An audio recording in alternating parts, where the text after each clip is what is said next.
Ok, comme vous pouvez le constater, nous sommes comme ça sur le toit. Nous sommes comme ça sur le toit. Voici nos panneaux qui sont très bien orientés dans la direction du sud. Salut à tous, bienvenue dans notre chaîne. Aujourd'hui, je vais vous citer 5 erreurs que beaucoup de gens font dans l'installation des panneaux solaires. Et aussi, je vais vous dire comment faire pour éviter ces erreurs en vue d'économiser de l'argent et aussi produire assez d'électricité. Ce qui est marrant, la 5e erreur que je vais vous citer, beaucoup de gens commettent cette erreur et cette erreur est vraiment très grave. Sans plus perdre de temps, nous allons nous rendre sur le terrain pour que je puisse bien vous montrer ces différentes erreurs.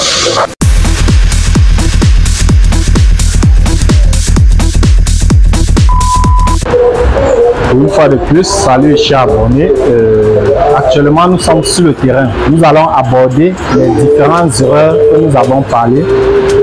Pour ceux qui ne me connaissent pas, moi c'est ingénieur Tala. Je suis technicien dans le domaine des panneaux solaires et aussi l'installation électrique.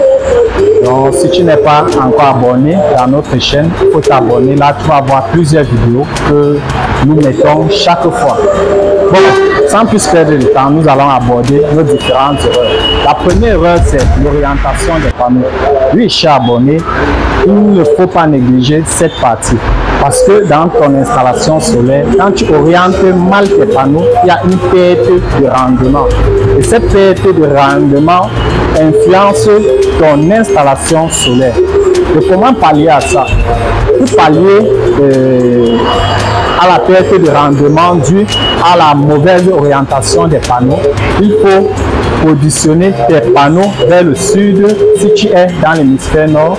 Il faut positionner aussi tes panneaux vers le nord si tu es dans l'hémisphère sud. Mais si plutôt ton pays est traversé par l'équateur, il faut juste viser la direction où il y a plus de soleil.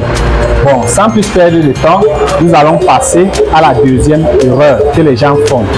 La deuxième erreur, c'est juste les batteries. Oui, ce sont les batteries. Quand tu fais ton installation solaire, surtout au niveau du branchement, il faut choisir les batteries identiques. Quand je dis identiques, je fais allusion. Bon, nous allons nous diriger ici. Ici, là, nous avons une batterie lithium, comme vous pouvez constater.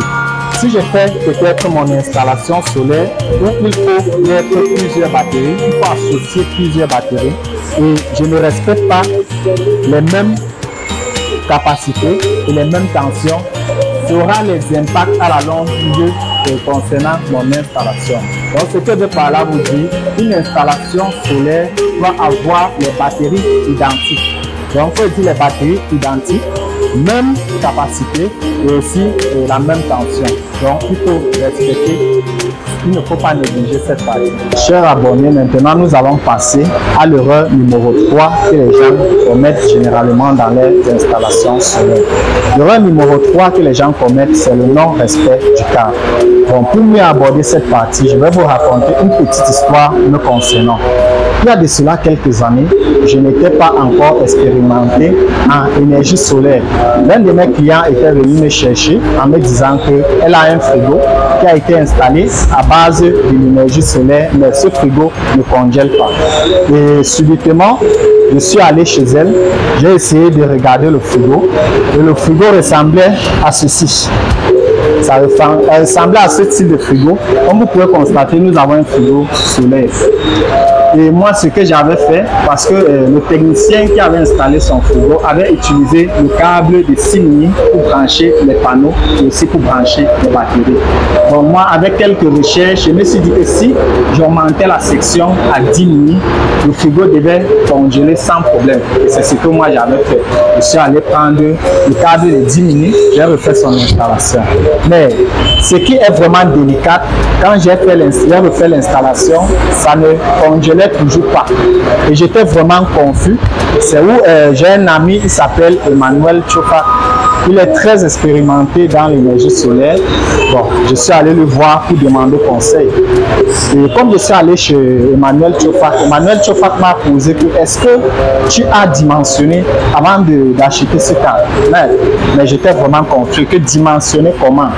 C'est où il a attiré mon attention en disant que non, si c'est pas parce que tu es allé sur YouTube, tu as vu un frigo qu'on a installé avec le câble de 10 minutes que non, tu vas reproduire la même chose et ça va directement donner. Du coup, je me suis assis avec Emmanuel Tchofak. Nous avons dimensionné le frigo et nous avons évalué la distance du câble des panneaux par rapport au frigo. Donc nous avons fait tous les petits calculs et directement les calculs nous ont amené à choisir un câble comme ceci. Comme vous pouvez constater, là nous avons un câble de 16 mm. Tout simplement, comme j'étais en train de dire, nous avons pris un câble de 16 mm, nous avons refait l'installation.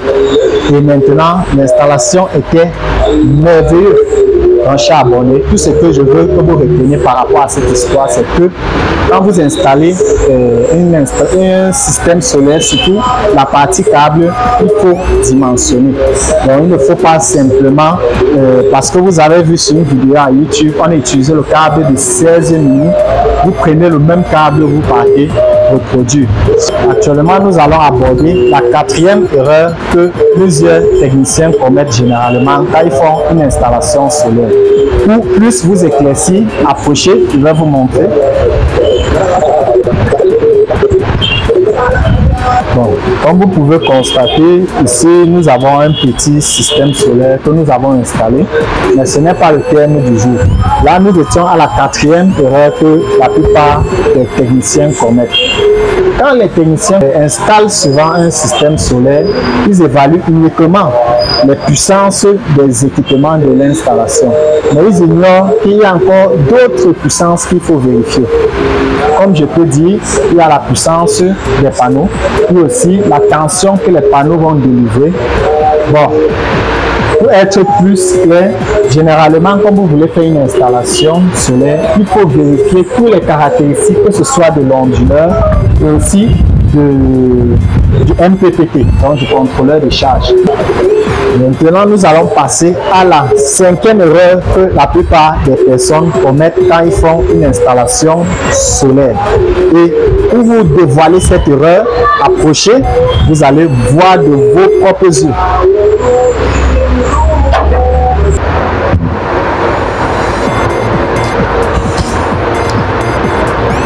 Voilà, comme vous pouvez constater, ici nous avons une installation solaire que nous avons fait il y a de cela quelques temps. Là, vous avez le coffret. Vous avez le coffret. Et c'est que vous êtes en train de constater comment à l'intérieur, il y a les disjoncteurs. La cinquième erreur que les gens commettent généralement, ils ne mettent pas ces parties.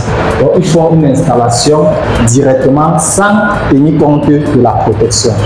Tu es abonné, ça c'est une partie vraiment très délicate. Je ne sais pas si toi tu es abonné à notre chaîne parce que généralement dans cette chaîne, nous publions beaucoup les vidéos concernant l'installation électrique et aussi concernant l'installation solaire.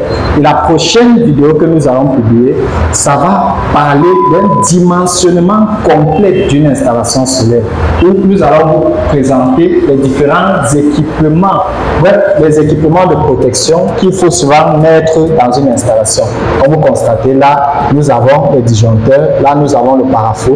Il y a un système de terre qui vient s'interconnecter dans ce coffret, comme vous êtes en train de constater. Et là, vous voyez les batteries. Ça, c'est un système 48 volts. Donc, il faut t'abonner, surtout pour ne pas rater notre prochaine vidéo. Merci.